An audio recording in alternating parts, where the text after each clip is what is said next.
So we do record this so that way we are able to share this out after this evening. So first of all, welcome to tonight's discussion about domestic violence. Many of you might know me, but some don't. My name is Stephanie Munsterman Scriven, and I'm the director of the Civil Rights Commission in Cedar Rapids. First of all, thank you for choosing to attend this event. I know there's a lot of things going on in the community, and you chose to be here tonight, so thank you. As you're probably well aware, October is Domestic Violence Awareness Month, and that was launched back in 1987. Over the years, we have seen progress around support for domestic violence victims and survivors, holding abusers accountable and creating and upholding legislation to further those goals. There is still more work to be done. Each of us has the power to co-create a community where all individuals feel safe. As you know, home is often considered a safe space, but unfortunately that is not the case for many people. It is also important to know that there is no distinct one portrait of domestic violence. It can happen to teenagers, it can happen to older adults, it can happen to anyone regardless of age, socioeconomic status, gender identity, sexual orientation, religion, or race. And domestic violence occurs in any kind of relationship, from couples who are married, couples who are in multi-relationships, living together or dating. It can manifest itself not only in physical violence, but in psychological abuse and economic coercion. And sadly, it exists in our community as well. It is here in Linn County, it is here in Iowa. And silence is not the way to make it stop. So it is important that we talk about and learn about domestic violence.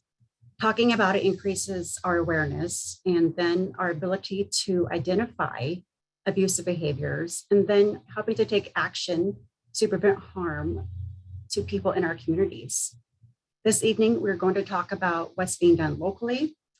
We will talk about and determine how we individually as well as collectively can work to bring an end to domestic violence. And again, I would like to thank you genuinely for your willingness to participate in tonight's event to discuss this really important topic. And I am going to turn it over to Angelica, our esteemed moderator for this evening. So thank you and welcome. Thank you so much, Stephanie, for those opening comments. And Kelly, if you wouldn't mind sharing the PowerPoint presentation just so we can begin our conversation today. And we always begin with sort of rules of the Zoom room. Of course, we also want to recognize everyone who is participating here today. We have representatives from the City of Cedar Rapids Civil Rights Commission, as well as we had hoped to have someone from the Marion Civil Rights Commission, the city manager's assistant to the city manager. I also serve on the Civil Rights Commission as well, but I'm here from United Way, and then we have several wonderful agencies represented here today who are going to share about the work that they are doing. But again, we just want to start off with the commitments that we have to each other when we're having these deeply personal and sometimes difficult and challenging conversations. And we just want to make sure that we commit to listening deeply to each other and that we aren't listening just to respond, but we are hearing and processing what is being shared. But we're also committing to grow and learn and take action. One of the priorities or goals that we have with these panel discussions is discussing with the community what are some ways that we can impact positive change. And so we hope that you will take this opportunity to learn about the different ways that you can take action. I'd like to take a moment then to introduce our panelists, and also to these conversations that we have can be triggering and can cause some trauma responses. And so we always like to share this slide. If for any reason there is anything that triggers a traumatic response for you, please let us know if you feel comfortable doing so. But of course, there are also some agencies here that you can connect with. We are recording this so that we can share it with others in the community. However, at any time, if you feel uncomfortable with the recording, please let us know and we'll stop the recording. And Kelly can handle that for us. But again, our priority and goal is to create a safe and brave space for all participants in this conversation today. So I will introduce our panelists, and I know that we were having some challenges with one of them being able to log in today, but I'll still introduce her if she's able to step in later on today. And as Stephanie said, my name is Angelica Veneta. I am the Senior Manager of Volunteer Engagement with United Way of East Central Iowa. My role is to convene and collaborate with some nonprofit organizations, service agencies, and corporate partners. And really my primary responsibility is to help advance equity and impact social change through civic engagement and volunteer service. And I'm truly honored to be your moderator here today. Our first panelist, and I apologize, I'm going back and forth between two different screens. So we have Lisa here with Amani Community Services, and Lisa Ambrose serves as a Chief Executive Officer of Amani, which serves clients in Waterloo and Cedar Rapids. Prior to starting Amani in 2014, she worked as a community advocate for 3 years. Amani Community Services is a domestic violence and sexual assault agency providing innovative services to African Americans in Iowa. It is her passion to educate and spread the word about culturally specific services within her community where she has lived her entire life. We also have Jennifer Yupa-Kais with Thrive Together. Jennifer has served as the Executive Director of Thrive Together since 2007 and is a certified sexual assault and domestic violence counselor. In her role as counselor, she provides trauma-informed services to empower deaf, blind, and hard of hearing and individuals with hearing loss survivors in their journey toward healing and justice. We also have Nicole Fens from Friends of the Family in Dubuque. Over the last several years, Nicole has worked with Friends of the Family, focusing on increasing survivors' access to safe and permanent housing solutions. Throughout her time at Friends of the Family, Nicole has held various positions, ranging from direct support services to management of technical assistance in emergency shelter and survivor-focused programs. We also have Nellie Hill with Waypoint. Nellie is the program director for Waypoint's Domestic Violence Victim Services Program, serving 7 counties in northeastern Iowa. She is a certified domestic abuse advocate with over 13 years of experience in direct victim services, program administration, and training development and facilitation. You recently heard from Stephanie Munsterman Scriven with the executive director of the Cedar Rapids Civil Rights Commission, and Amal El-Tahir with the Marion Civil Rights Commission is unable to be here with us today. So those are our panelists. If you want to go to the next slide. So I will start off with some questions. We'll have each of our panelists introduce themselves. But of course, this is a conversation, which means it's not one-sided. I have a few questions I'll ask, and then we will encourage the participants in the audience to ask questions as well. If you would use the raise your hand feature, and then I will call on you to address the panel.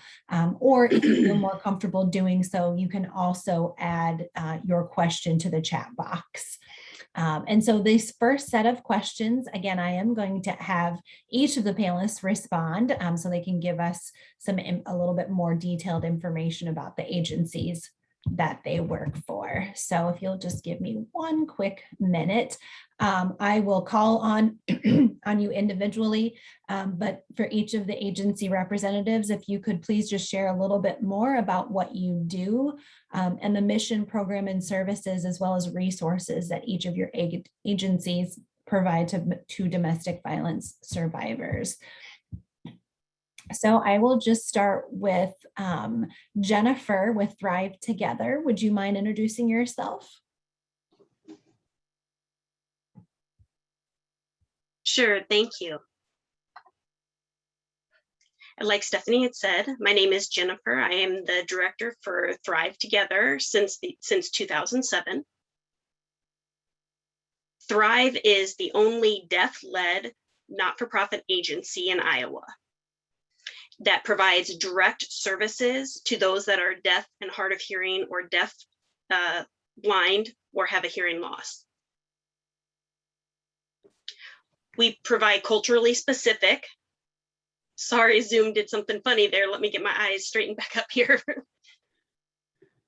Okay, now I can see my interpreter again. We provide culturally specific, linguistic access and direct services to individuals who are deaf, hard of hearing, deaf, blind, and have experienced domestic violence, sexual assault, drug or alcohol addiction, dating violence, any type of violence that they have experienced in their life. We do offer a variety of culturally specific services, including but not limited to online suicide prevention, mental health awareness, advocacy, community support. And all of our staff are fluent in American Sign Language and skilled at sign language. And the reason we do that is so that we're able to directly interact with the victims themselves rather than having to go through a third-party interpreter. This way we're able to communicate directly with the victim. We also have an understanding, a clear understanding of their story, their struggles, their challenges, and any barriers that they have faced. This way it's easier for them to open up and freely express their language in their own language. All of our staff are part of the deaf community, and that way we are also able to better understand their story and where they come from. We also provide education and awareness to the community to help others understand and have more awareness of deaf culture and the deaf community and the language itself. American Sign Language and English are not the same thing, and so we have to educate others about that and the communication barriers that there are. Also, we educate about the Americans with Disabilities Act, the culture, and the language itself. And it's very important to give victims of domestic violence or other violent crimes, it's important for those to be able to express themselves in their own language rather than trying to lip read or write or using an interpreter. This way, the victim is able to we're able to eliminate some of the excess trauma and barriers that the victim may face.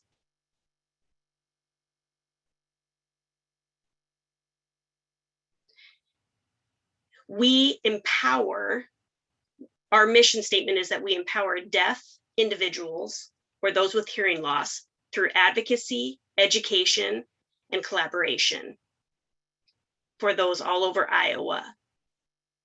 We have a headquarters in Cedar Rapids, and we also have an outreach office in Des Moines as well. We have 5 staff currently, but we do cover with the 5 of us all 99 counties. And that's for both domestic violence as well as sexual assault and other violent crimes. So that's kind of a brief description of our organization, Thrive Together. Are there any questions about that?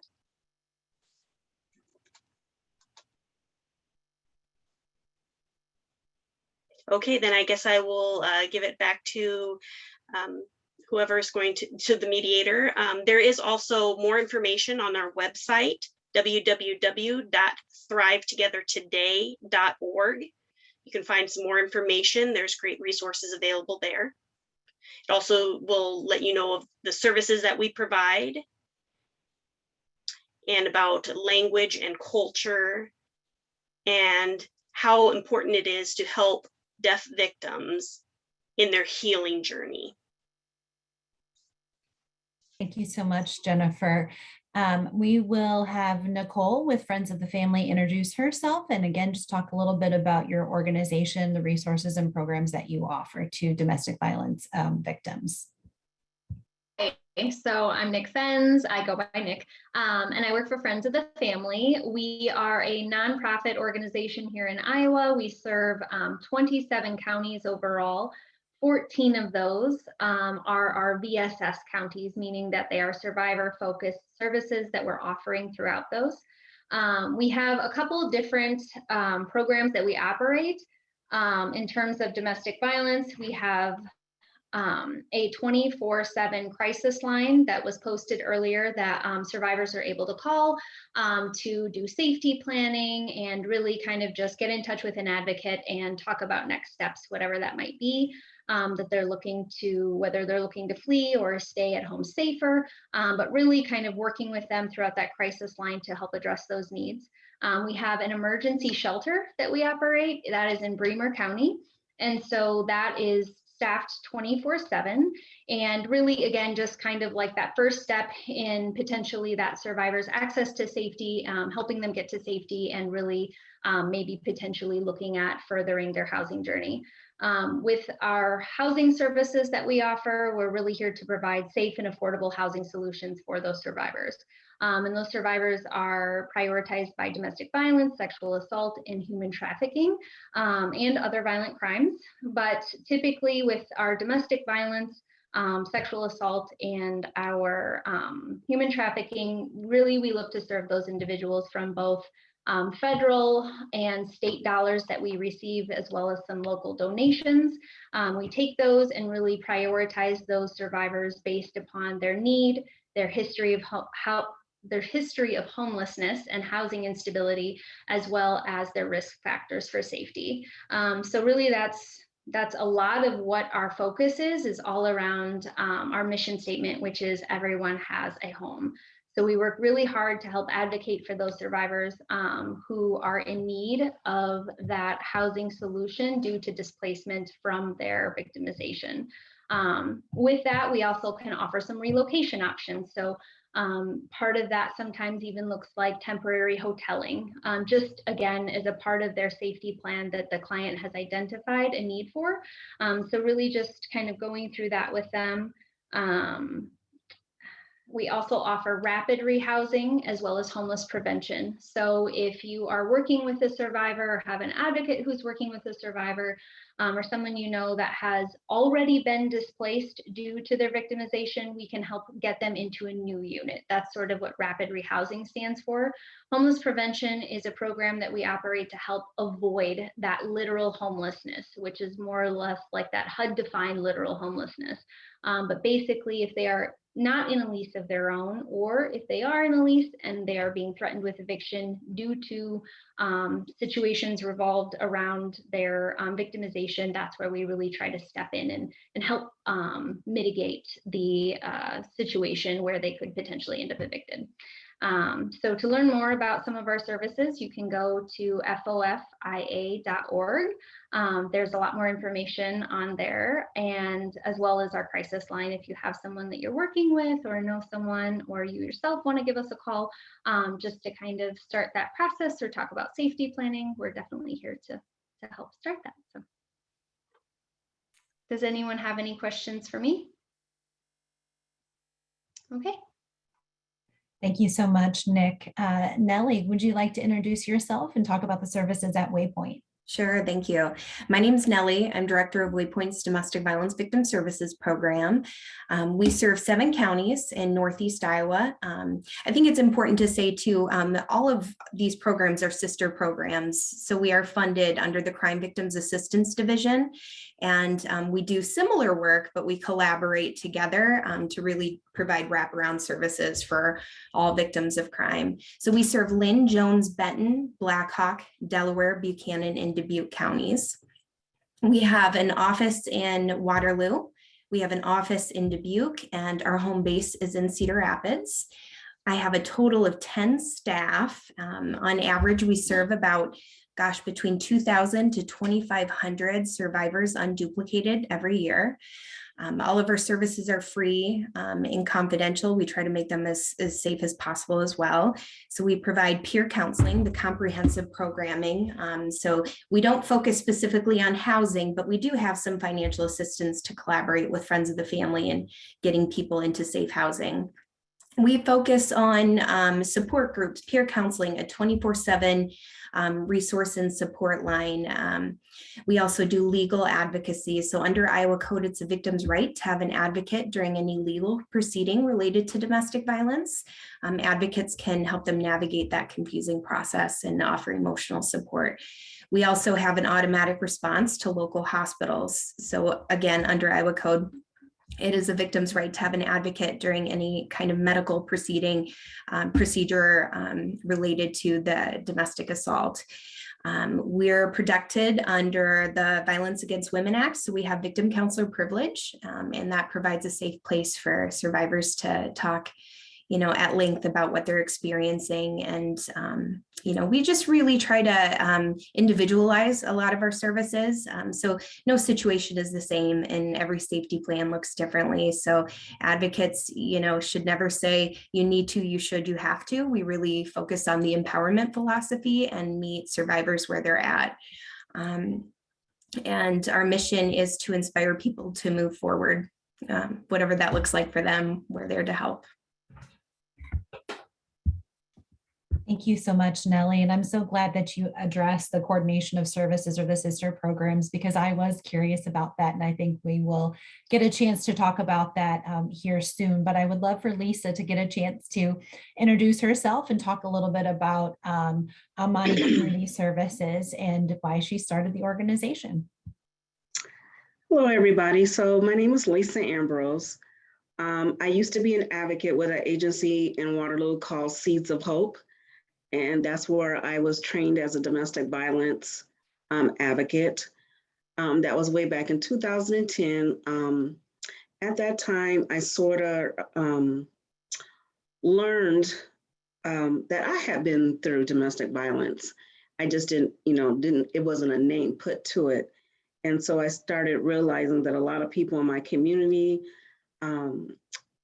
dealing with domestic violence and sexual violence, and the opportunity presented itself in 2014. And I just had some board members from another job and some other people, some allies come and really help me get Amani off the ground. So we have offices in Waterloo, we're in Cedar Rapids, we're in Davenport. Right now we're hiring for a part-time advocate in Des Moines. Like Jennifer's agency, I'm very small. I have 4 advocates and we serve the whole state of Iowa. I also have a prevention team, 2 prevention staff. And so we're busy all the time. We also have a 24-hour crisis line as well. We do some of the same services as Waypoint and Riverview. But with our clients, we know that they have other issues on top of domestic violence when they come to us because of the systemic racism and other things that's going on in the world as of today. Those things affect our clients a little bit differently. And so we can assist them with that, have that empathy when we're working with our clients. I'm trying to think of something different that we do. I guess it's really just the culture part of, having a client be able to ask for an advocate that looks like them. We're trying to do a better job in collaborating with as far as sexual assault, because we have a lot of clients that are get called to the hospital and they're not able to get an advocate that looks like them. And so we're really trying to work hard to give that choice to the client so that they'll be able to receive that services. Our services as well is free. And like I said, we have someone on call 24 hours. Our job is to really just educate the Black community about domestic violence and sexual violence. We know our numbers are very, very high. We know that the #1 health issue for a Black woman is domestic violence. And so we really need, more help in getting the word out in the community, obtaining trust from the community as well. is an issue as well, and has been, it was a struggle at the beginning. I think a lot of times there's so many different agencies. Clients may not know who to call, where to turn, and different things like that. So, like Nellie said, we try to work together so that we don't make it, extra hard for a client to receive those services. And so maybe I can do a couple things, and then maybe Waypoint can, or Review, or Friends of the Family, or Thrive, if we had to refer clients to Jennifer's agency. So we just work together, because my passion right now, I don't know if I'll end domestic violence in the Black community, but I want to educate our young African Americans about domestic violence and sexual violence.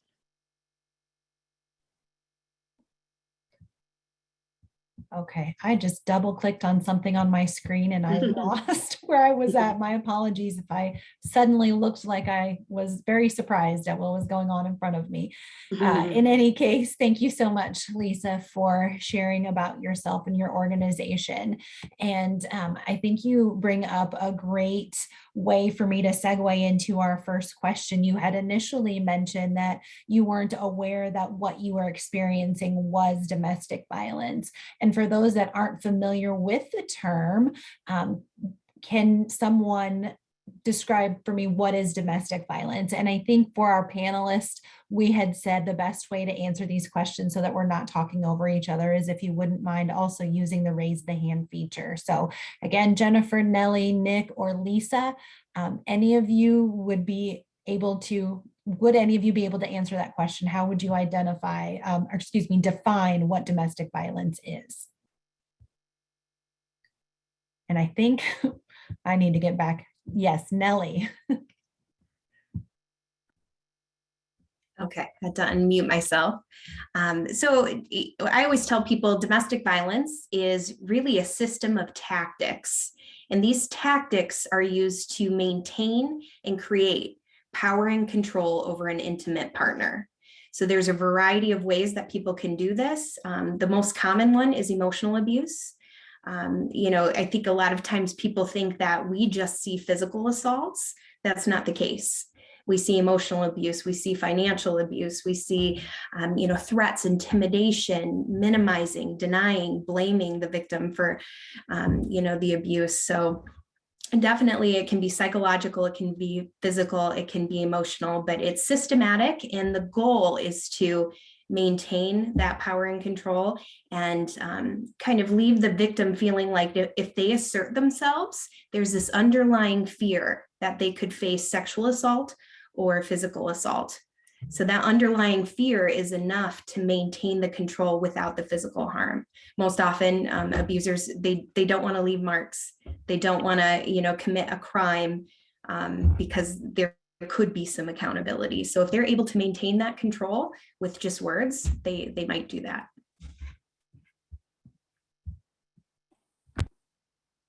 Any of our other panelists have additional comments to add?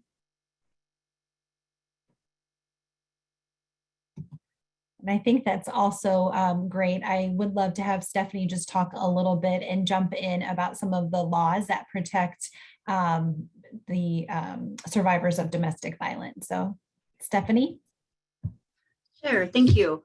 There are quite a few civil rights laws that are in place, particularly around housing, employment, and education. Housing was touched on a little bit earlier. The Fair Housing Act, while there isn't a specific protected class for domestic violence victims or survivors or a holder of a restraining order, there are ways in which folks can still be protected. So sometimes a person who has gone through a domestic violence incident, they receive an eviction notice because a landlord might cite danger to another person.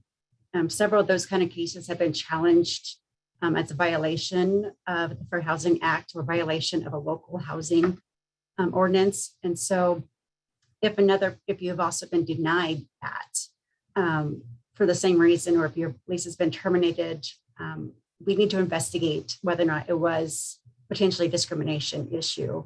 And so we can, because statistically, most victims of domestic violence are women, not all, of course, and we understand that. but it can be in our law under gender or sex discrimination. And so if an individual is not sure if they have this issue, they're welcome to contact our office, and I will pop our contact information into the chat. So you can call us and ask us about that. Another question that we get is around the nuisance abatement order, ordinance chapter 22A. Under the ordinance, it is not supposed to apply to calls to service made by a caller who is seeking emergency assistance or law enforcement. And they are not supposed to be penalized, and their landlord or the property owner is not supposed to be penalized. So again, if that is something that might has happened, I believe Nellie spoke about that earlier. So do talk with the service providers about that. But if you do think you're unlawfully traded in housing because of something potentially related to domestic violence, check out your service organizations and also call the Civil Rights Commission, because it could be a civil rights complaint that we can look into. I want to touch on employment, because this is another area we see as a concern. Again, there's no specific federal or state law that prohibits job discrimination based upon domestic violence. However, the Equal Opportunity Commission did clarify that it could be under protection under the Americans with Disabilities Act or under employment law, involving applicants or employees who are experiencing domestic or dating violence, sexual assault, or stalking. And just to give you examples, because I know, like Lisa, you said earlier, you didn't know, because we don't always know what it looks like. But a few examples of what has happened, and there's been case law around this, include, this is case law, so there is a sentence in here that is not very nice, but I'll read it.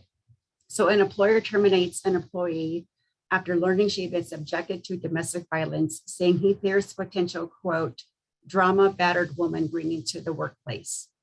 So he was sex stereotyping a woman, as well as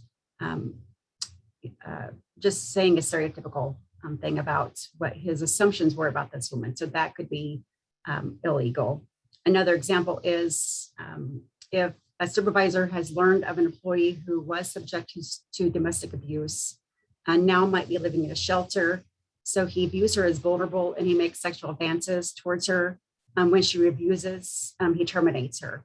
So this is another example of a case that was investigated and found to be a discrimination under gender. Of course, another one is around the Americans with Disabilities Act. If we fail to provide a accommodation for a victim for if they are injured while during a domestic violence incident, or they're having mental health concerns that they need to have treated, or if a person allows coworkers to make derogatory comments about that person's physical looks because as a result of a domestic violence incident, that could also lead to a civil rights liability. So it's important to know that if someone does not hire somebody based upon a concern or assumption that they are a victim of domestic violence and it might cause a problem, that is not legal. And so if you're hearing that as a service provider, if you're hearing that as people who might be experiencing domestic violence, that's again where you can call our office. And if you're not in Cedar Rapids, there are other local organizations and Civil Rights Commission who can look into this for you. Again, start with Cedar Rapids, and if we're not the right place, we will get you to the right place. And the last area I want to focus on, just because it's another one of our big three that we end up investigating quite a bit, is education.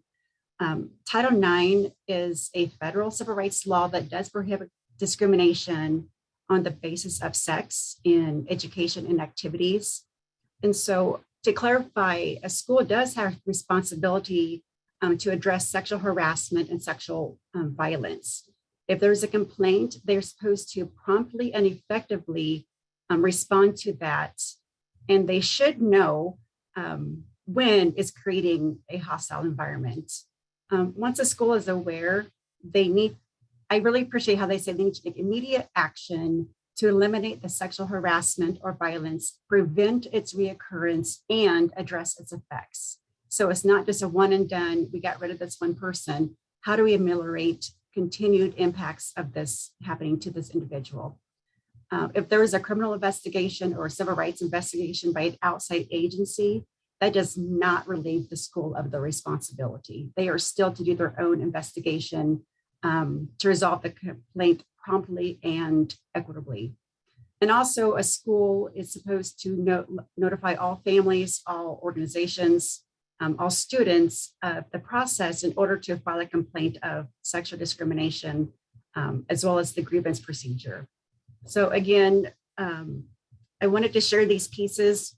While domestic violence is not a protected class, there are often ways in which we are able to still provide protection to individuals who are experiencing domestic violence. So again, service providers, individuals in the community, please reach out to the Civil Rights Commission with any questions. We are happy to answer those. And if there is a civil rights issue, we're happy to investigate and get down to what's happening and then come to a resolution to make it better.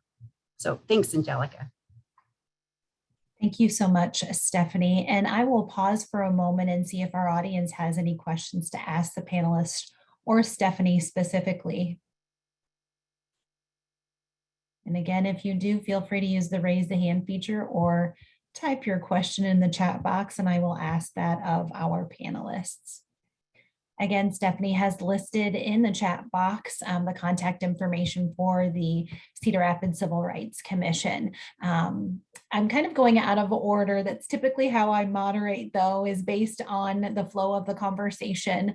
I'm curious, it seems like in the last several months, as college students have started to go back to school, that there has been not necessarily an uptick in sexual violence or sexual assault among college students, but we're starting to hear more about it through social media. So I don't know, I guess what I'm referencing is more recently the Fiji fraternities, I believe, and there was a lot of protesting around that within the collegiate systems at the University of Iowa, and I also had heard at the University of Nebraska. Any information you can share on that or thoughts?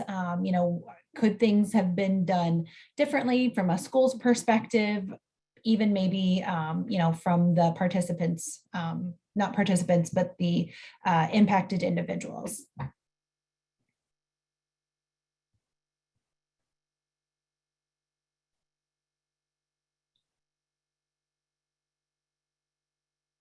Yes, Nellie. I was just going to say, I think that any victimization, people seek vulnerability and accessibility. So, protecting students in college and our services, all of us, we provide outreach. I wanted to note, even in high school and in college, or advocates are able to go through that Title IX process. And if there is any sort of investigation going on, that's considered, a legal kind of advocacy thing. So Lisa, Jennifer, we could go in and help, that process just like we would in the legal system. The other thing I want to note is that for teens, they do not have to have permission. I know this is kind of like, but we don't have to get permission to talk to a teen about dating violence in high school. So that's where victim counselor privilege comes into play. And that's why it's really important to have certified victim advocates, because when we're going into, to address dating violence in a high school, there's always a response from like school social workers and therapists and teachers wanting to notify the parent. And we really advocate to empower the survivor, the teen that's experiencing the dating violence, on how they want to approach that conversation with their parents. We encourage it, absolutely, but we also follow their process in getting to that point. So they are protected under the victim counselor privilege as well.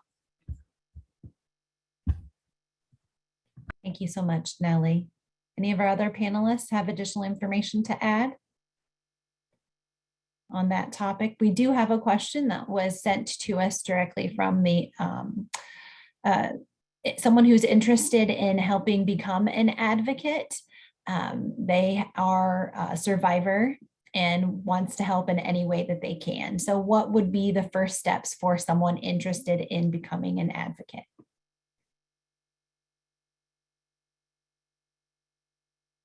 Lisa. At our agency, if they have been a victim of domestic violence, they have to have some time went by before they can maybe volunteer for Amani Community Services. But, after that time, yep, they can just go through the victim training, and we let them decide as to how they want to volunteer, if they want to do direct services, if they want to do outreach, assist us with the outreach, if they want to help with the board, different booths and events in the community where we're educating people about domestic violence. And so we're always looking for volunteers. So that's how we do it at Amani. I'm sure the other agencies have their ways that they do it as well.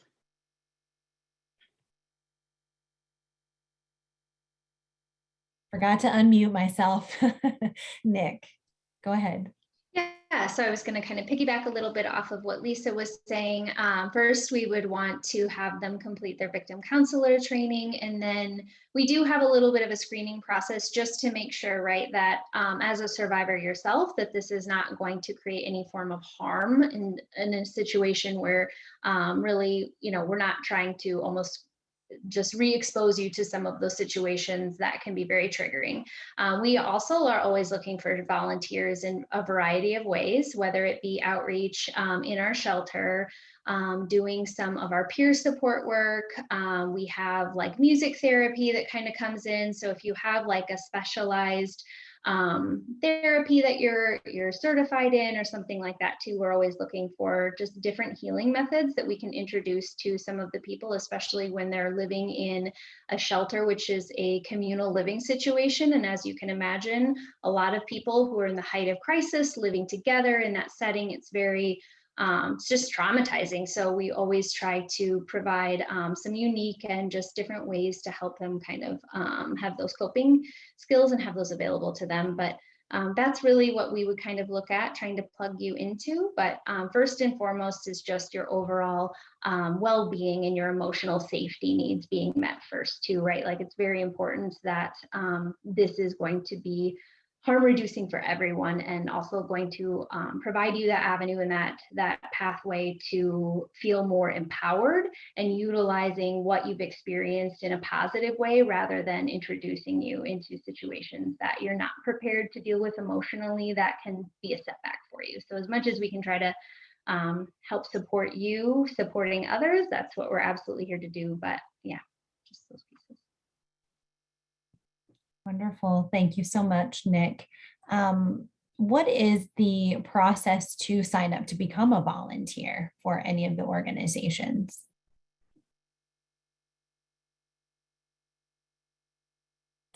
Jennifer? Go ahead. Okay. For Thrive, our organization, we have a form that you fill out. It's actually an online form. And like Lisa, I believe you mentioned, we do, if you want to become a direct service advocate, we want to make sure that you are a healthy individual first and that you are in a safe environment.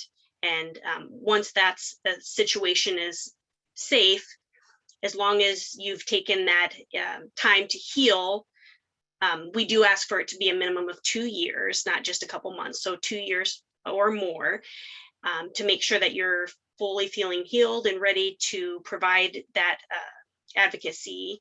Then you have to pass a background check and then go through training with our organization.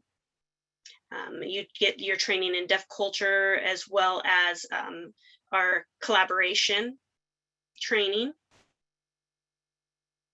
Oh, I'm sorry, excuse the interpreter, coalition training, the training that's provided by our coalition. And then once you've gone through that deaf culture training, over 40 hours of the cultural training, in addition, to another 48 hours, I believe, of the other training, then you can become a volunteer to advocate, or you can also become a paid advocate as well. Oh, and also in addition, my advocates do also need to know sign language. That is another caveat for working for Thrive. So then we don't have to go through an interpreter. Like I mentioned before, that's a priority. That's a part of our mission, is to make sure that we understand victims in their own language. Thank you so much, Jennifer. Again, I think that's a great segue into just learning a little bit more about each of our panelists. I'm curious if you're comfortable sharing how you got involved in victim services and why you continue to work in this field. And I think we'll start with Lisa. I know you did already talk a little bit about it during your introductions, but would love to hear more. Okay. I see a lot of this in my family, unfortunately. I have two daughters. I have one daughter that has, well, both daughters have, unfortunately, been through domestic violence. And so it hits at home for me. In my community, I see it all the time. I just, I don't know, it can just be sometimes overwhelming, you know, when you see it in your back door. And then the other things that's on top of domestic violence, the financial abuse, the emotional abuse, seeing the kids going through it. And then we already have so many issues in the African-American families anyway. So without sometimes having fathers or mothers in the homes due to other issues, whether it's, could maybe, you know, maybe they're incarcerated, maybe they're going through substance abuse. So all those things are added on top of the domestic violence and sexual violence sometimes that I see. So it is, I really, like I said, I'm really into it right now. It's my passion to really educate our youth about domestic violence. I just don't want this to continue to be a curse, you know, just continuing from generations to generations. I really want to uplift the young and Black and brown youth, because they're facing a lot of issues, you know, every single day as well. You know, watching TV, they're seeing so much negativity on the TV, the social media. So they have a lot of different issues that are just bearing down on them right now. And so I just want to be a positive in their lives, and you know, by educating them and uplifting them and helping them with their self-esteem, male and female, so that they can have a productive life. So that's why I'm in it right now. Thank you so much for sharing, Lisa. I know you mentioned earlier too that there are a lot of underlying issues that the Black and brown community face, specifically with systemic racism, right? I mean, and it is just so wonderful to see you and your willingness to step out and be that positive light for the young individuals. And so I'd love to hear more from Nellie, how you got involved in victim services and why you continue to do this work today. Sure. Well, I started in victim services in my early 20s, mid 20s, and I started working just part-time in shelter. And it was the most inspiring experience of my life, you know, just really seeing the community of women support each other, whether that's, you know, it was really grassroots 13 years ago, at least in my world, where people would support each other in transportation and picking up job applications and, you know, hearing them give each other that encouragement, you know, when they're trying to decide, okay, do I go back home to the harm, or do I, you know, experience the harm that the world is causing me? And so it became very apparent to me that staying sometimes is easier than leaving.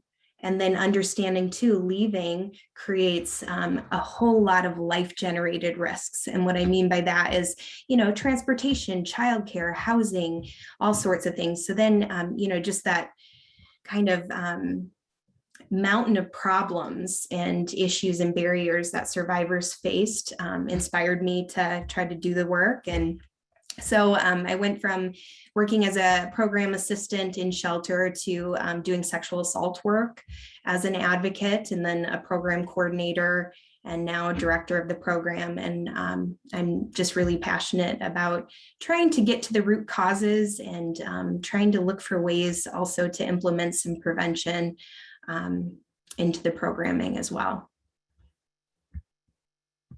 Thank you so much for sharing, Nellie. Again, I think the theme here are those underlying systemic issues and getting to the root cause of the problems, but also addressing what is in front of us today. Nick, would you like to share a little bit more about how you got involved in this work? Yeah. So before coming to Friends of the Family, I actually worked for several years providing services to individuals who are experiencing significant mental health issues and episodes. And so as a part of that, I kind of actually fell more into recognizing how their housing was unstable due to some of those unmet needs and inability to meet those resources. And so my initial interest into Friends of the Family drew out of like their housing focused work. And I was like, homelessness is just such a passion that I have. And so I really kind of came into this thinking more along just really focusing on housing. And I had no idea the impact that working specifically with survivors was about to have on me. And so when I think about housing instability and homelessness, like that is a crisis in and of itself, right? But then when you compound that with the intersectionality of being displaced due to your abuser in some way causing that, and things that are spinning outside of your control, I kind of follow along with what Nellie had said before as well. Like every time a survivor looks to leave, the insurmountable of survival need pieces that she has to or he has to piece together to figure out what those next steps look like.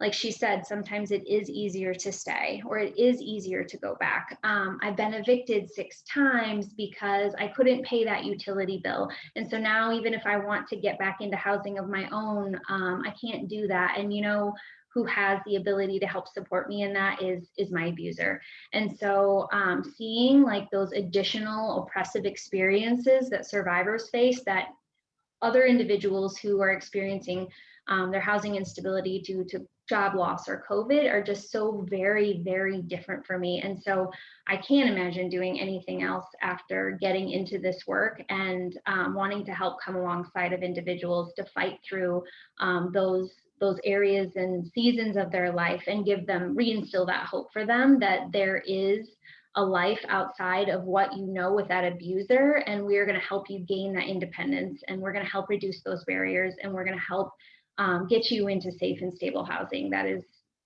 so much of the housing, but it's so much of that empowerment for them to be able to see that that isn't something that they have to stay in. And so that's where all my passion comes from for that. So I could just feel it coming off of you just in waves coming at me through the screen. So it's so incredible to have all of you amazing advocates in this field.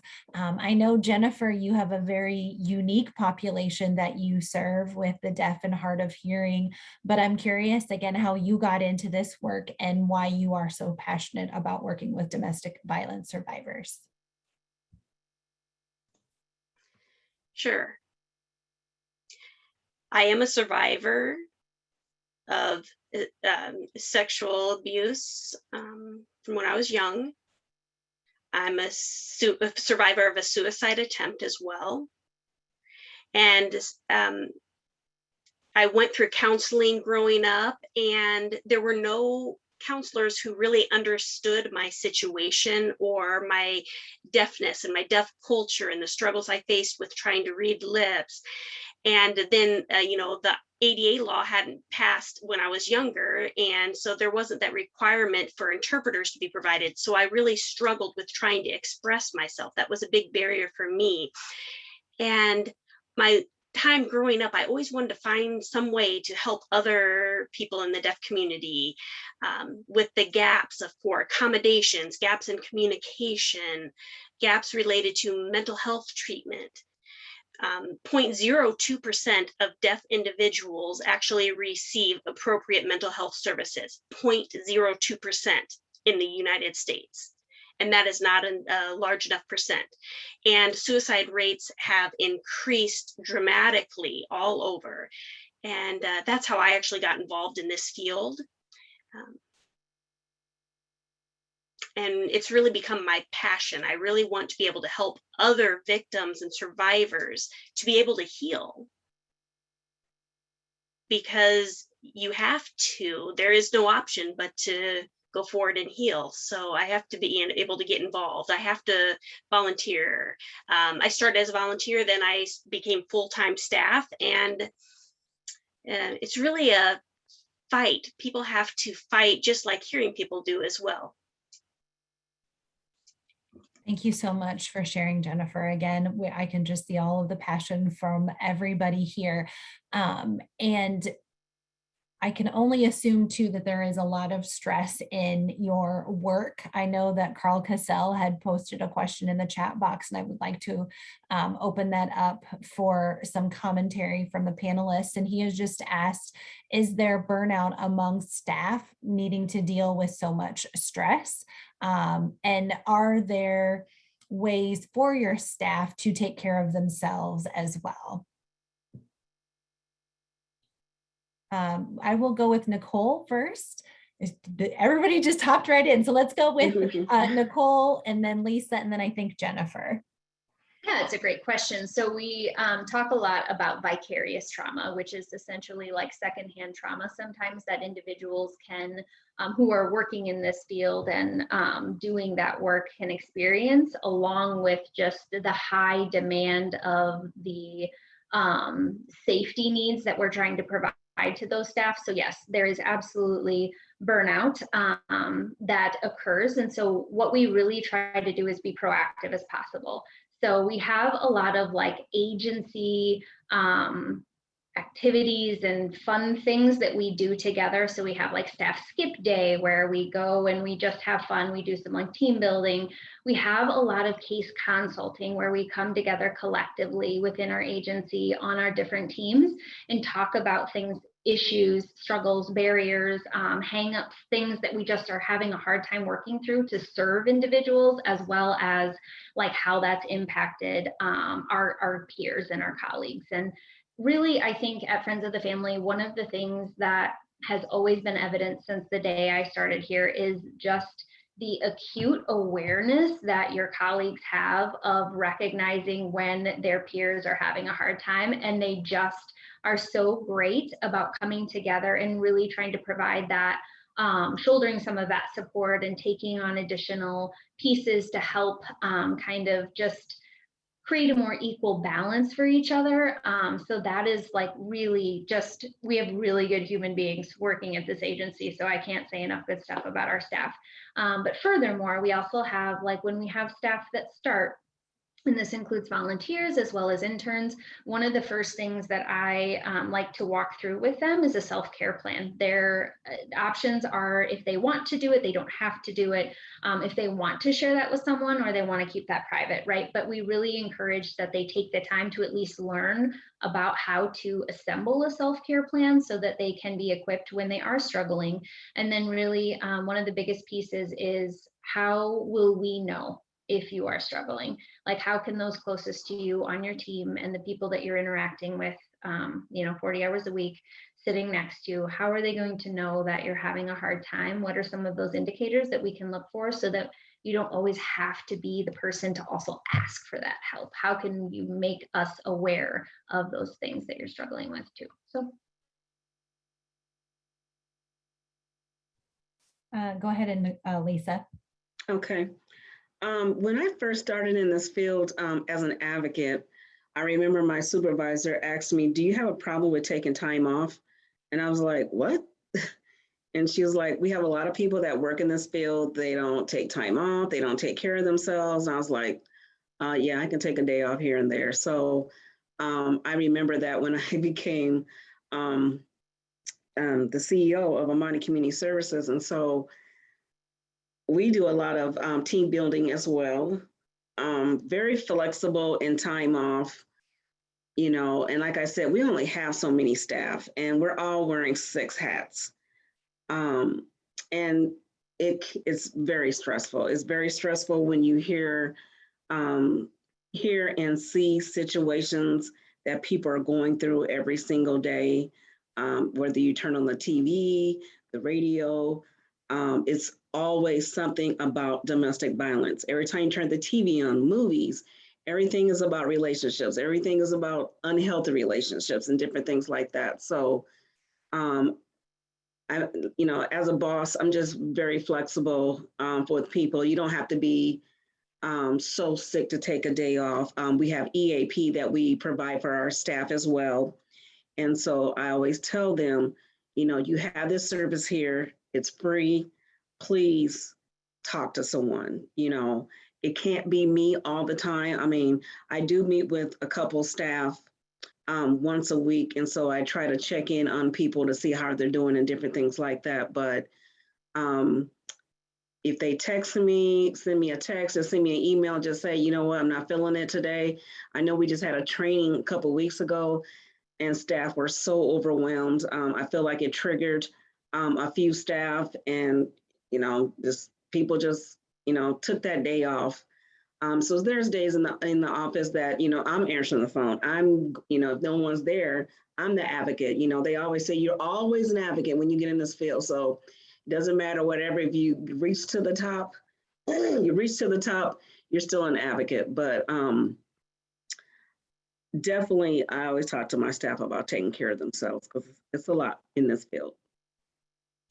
I can imagine. I think one of the lessons that I hope we continue to take with us from COVID is that the world isn't going to fall apart if we are in the office, and we absolutely need to take those sick days. I think some of that perspective is about, you know, physically unwell, you know, sneezing, coughing, or whatever. Hopefully now there's just that whole sense of, okay, yeah, you're a little bit sick, you should stay home. But even taking that a little bit further with the compounds of being isolated and everything with the pandemic, our mental health is something that we've started to take much more seriously and prioritized. So I mean, I'm not saying that I wish we didn't have a pandemic, but I think there are obviously a lot of really great lessons that I hope that we've learned here in the US specifically. I think maybe Jennifer, did you have your hand up to answer this question as well? Yes, you can see the gray in my hair, can't you? So yes, we do experience burnout. I have to force my staff to take vacation as well.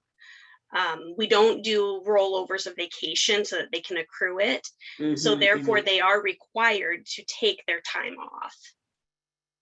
Because I do know that this field is very crazy. And I also provide mental health days off for our staff, 2 days a year. And that's to help prevent some of that burnout.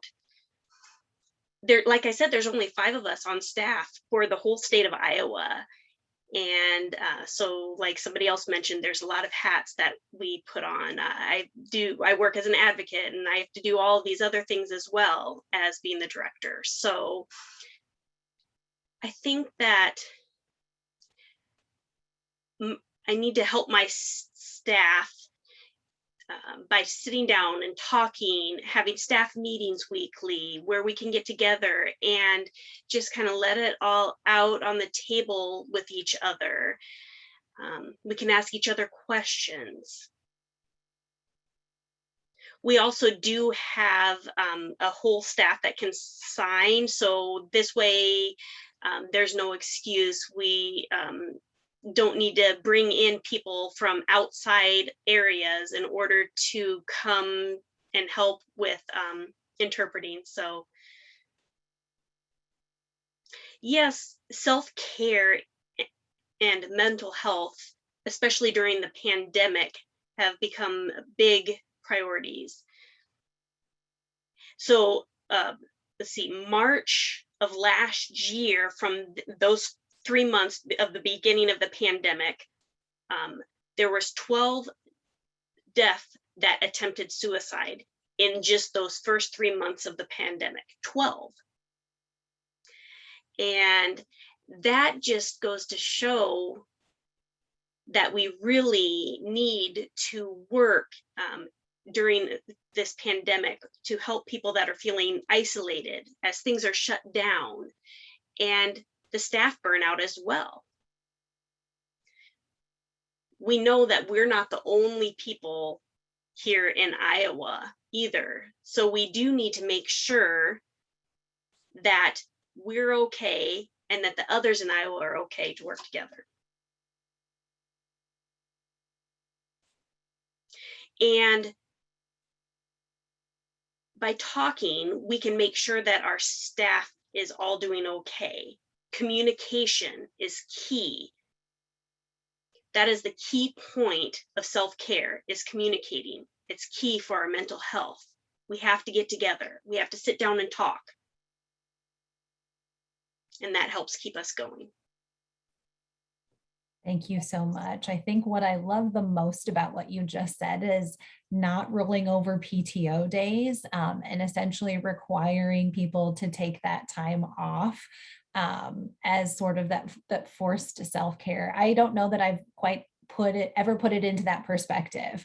I think sometimes we're just like, well, let's just save it until another year, and then you just end up never taking it. So I actually really like that. And Jennifer, again, you brought up just the impacts of the pandemic and COVID, and I think that's a great segue into another really important question, or what are some of those unique challenges that your victims faced during this time due to prolonged isolation, little to no contact with outside support systems and services? And also, how did that impact how you cared for survivors?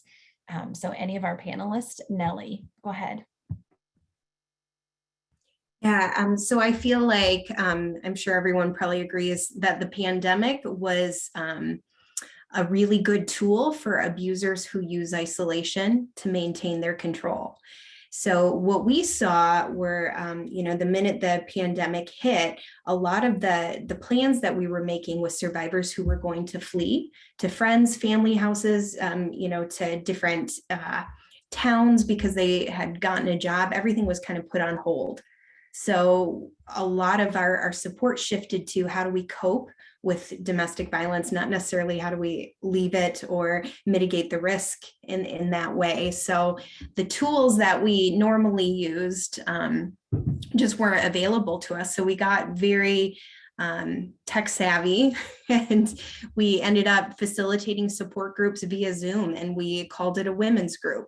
And we really, we would have individual meetings with, over the phone with each survivor, letting them know that, it's a risk to get onto technology and to be on Zoom. So what are some indicators that you can look for to try to figure out if your abusive partner has hacked into your phone or has access to your computer? How can we get you to safe technology? We used a lot of our client assistants to provide phones and phone minutes for survivors to hide in different places. Normally, survivors might have been able to get to their workplace and pick up the phone and give us a call, and that phone line wasn't tracked.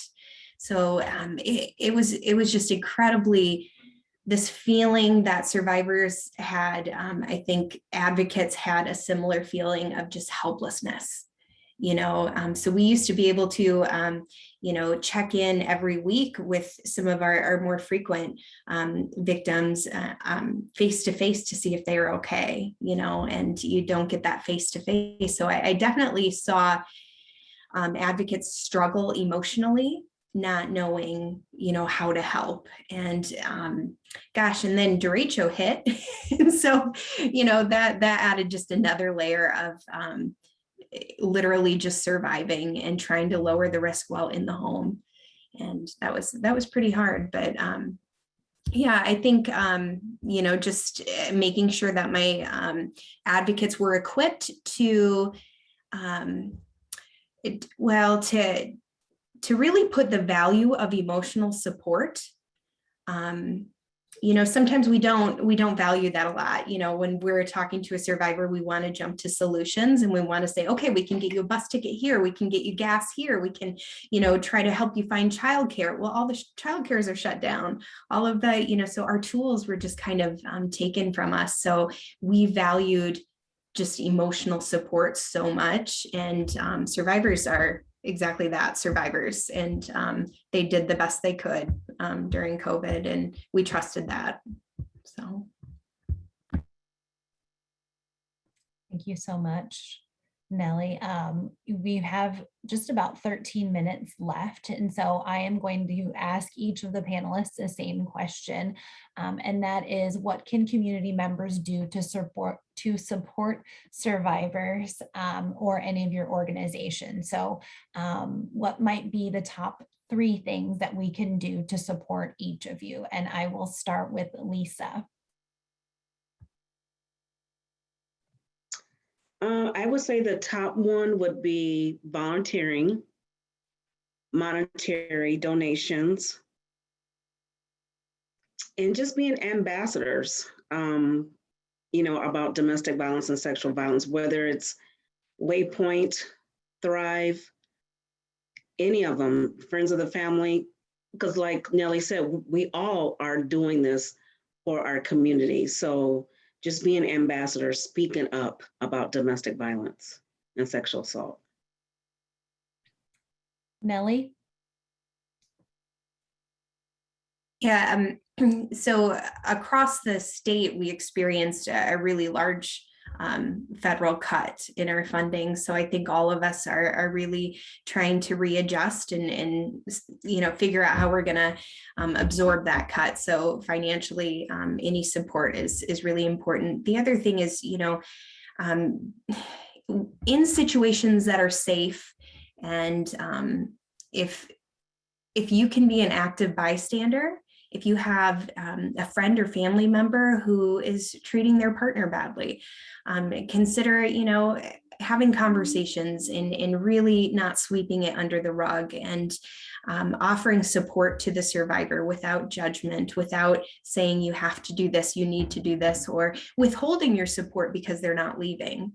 That's never helpful. So when you can be an active bystander, if it doesn't put any other people at risk, use your best judgment, but try to say something, try to offer that support, and really try to create, just even within your own family, a family culture that's not hospitable to violence. That's really the best way. Thank you so much, Nellie. Nick, what would be some ways the community can help support you and your organization? I would also kind of echo that same messaging of volunteer work, right? Financial support, all of those things, as well as like destigmatizing survivors who are actively looking to flee or stay in their home, kind of what Nellie had said. I think one of the hardest things that, probably one of the most heartbreaking and gut-wrenching things that we see when we work with survivors is the shame that comes along with, no one believes in me that I'm going to be able to make this work this time that I fled, because I've had so many failed attempts in the past. And when we think about like how our brains are wired and how we operate and how we make decisions, a lot of times if you've tried to do something multiple times and it hasn't worked in your favor, and it's really kind of had a really negative consequence, ultimately chances are you're not going to want to continue to take those same steps. So really looking at it from the lens as a community member, like, wow, this person continues to try to get away from that situation and gain independence, instead of some of that stigma and that shame that accompany so many survivors who are trying to get out of those situations, that just keeps them in that and doesn't allow them to feel safe, and that they can really share or even talk to anybody about that. So kind of that active bystander piece that Nellie was talking about, but just being willing to be a safe support, right? Like an emotional safe support, so that if somebody is disclosing something to you, you're not in any way making them feel that that you're not victim blaming, and you're not helping or essentially keeping them stuck in that situation with kind of your response. I think it really stems so much from that response. I think survivors are keenly aware of when they've disclosed something to someone, what that response looks like. And I think a lot of times from what I've ever heard from a survivor is that is how they've made some of the choices about what they were going to do next. So you can be a really pivotal part of that. Thank you so much for sharing, Jennifer. Would you have any additional things to add or echo what the others have shared? Well, I would echo, of course, the financial part and the volunteering, and be a collaborator, be an ally, work together. Part of our slogan in our office is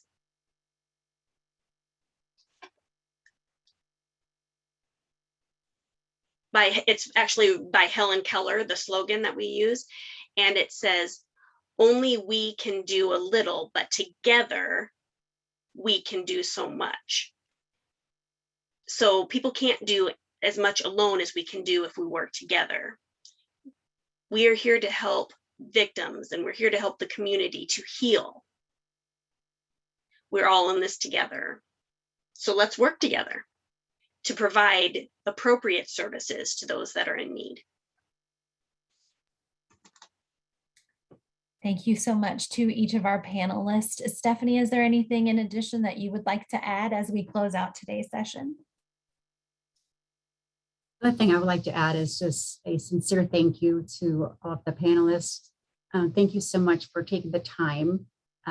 You are all so incredibly important to our community, and we are so thankful for you.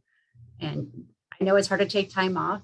I'm not going to tell you what to do, but take time off as much as you can. So thank you to Jennifer, Nick, Lisa, and Nellie. You are, we're just thankful to have you for our community. Thank you to the participants who decided to take time to be with us tonight. And of course, to our ASL interpreters, thank you so much, Carrie. And thank you so much to Amber. We appreciate you being here. I know I can only imagine how your hands might feel and just the translation. So thank you so much. It is really appreciated. And of course, last but not least, Angelica, thank you so much for being our moderator. It's always a pleasure working with you. And I appreciate your willingness to jump in and ask those important questions and keep us on track. So after this event, we will send a follow-up email, which will have some contact information, some basic information. You probably saw the stats I was throwing into the comments. I will include those as well in case you didn't get a chance to look through those, as well as any other resources you might have interest in. It'll also include a survey.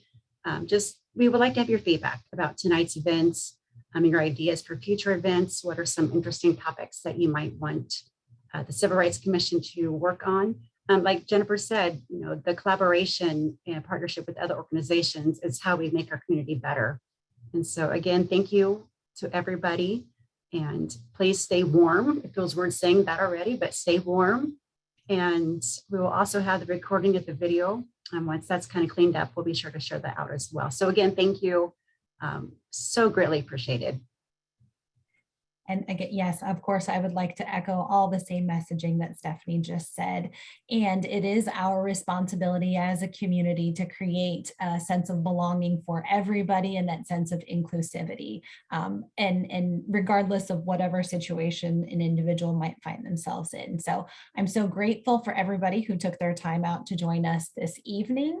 If you do have any additional questions that we didn't get a chance to get to, again, Stephanie said she was going to share the information out of our panelists. And Jennifer, Nick, Nellie, and Lisa, we thank you so very much for joining us this evening and for educating us on what we can do to impact change for those survivors. And I feel like what would be most appropriate, if I could sing, would be to maybe sing us out to a Beyonce Survivor song, but I can't, so I won't. Thank you guys all and have a great evening. Thank you. Good night, everybody. Good night.